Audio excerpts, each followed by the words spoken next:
Good Monday, everyone. I hope your week's off to a great start and that you're ready for a productive week ahead, right? Looking at our daily weather map for today, your productivity is not going to be hindered by the weather today unless it's hindered by the fact that there's so much sunshine and you might be wishing you were outside. A very sunny day is in store for our area once again as high pressure remains fully in control. But one need not be a meteorologist to look to our west on this map and see that changes are coming. Strong to severe thunderstorms are threatening portions of East Texas today, while flash flooding threatens portions of Oklahoma on up into Missouri as our next big storm system winds up and gears up and gets ready to move east and kind of plows through our area by tomorrow. We also see some unsettled weather to the northeast. That's from some frontal systems that have already come through our area, but it's that activity to our west that we'll be mindful of. As cold air spills in behind that system, rain changes to snow, heavy at times for portions of eastern Montana, western North Dakota, stretching down into Wyoming. And then you'll see some more mountain snows in the Pacific Northwest. But we'll be keeping our eyes on our storm system as it moves our way from the southern plains into the lower Mississippi River Valley over the next 24 to 48 hours. Checking out our 5-day outlook, we'll see that reflected on our outlook here. We have a nice day in store for us today. Winds will start to pick up just a little bit tonight, it looks like, and then getting very gusty on Tuesday. And in fact, by Tuesday morning, we could be seeing wind gusts already approaching 10, 15, 20 miles per hour. But during the day on Tuesday, wind gusts could approach or even slightly exceed 30 miles per hour from the south. That's just our southerly winds ahead of that storm system. And then once that line punches through late in the evening on Tuesday, 80% chance for showers and thunderstorms, mainly associated with a line that will move through the area. Unfortunately, that line looks to be rather quick moving, so we won't get much rainfall out of it.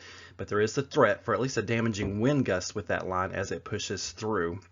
By Wednesday, that system has moved east, just leaving us with a few clouds and some cooler temperatures, but then temperatures rebound right back into the 60s by Thursday and Friday.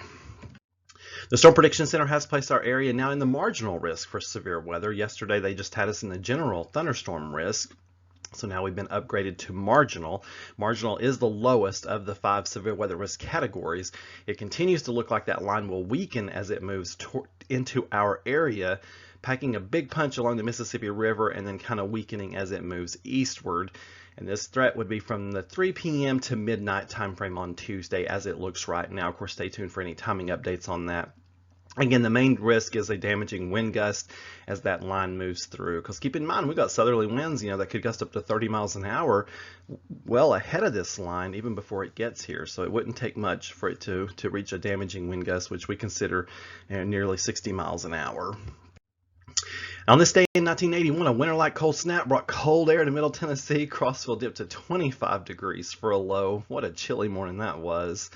And then in 1937, a snow squall in Buffalo, New York tied up traffic with 6 inches of slush. And if you're not familiar with these snow squalls, that 6 inches of slush probably fell in about 5 minutes.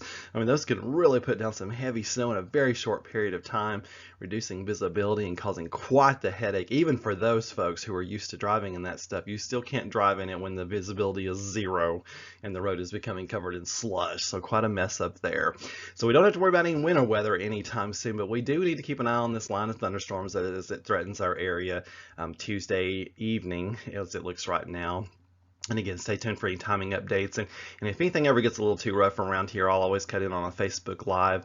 And of course, I'll always keep updating the blog right here. So keeping you posted on all the latest, as I will be doing tomorrow for sure. You folks have a wonderful day and keep looking up for even more weather information. Just keep reading along in that blog, which includes some model data and all kinds of good stuff about our weather for tomorrow. Just keep reading along at meteorologistsmart.com.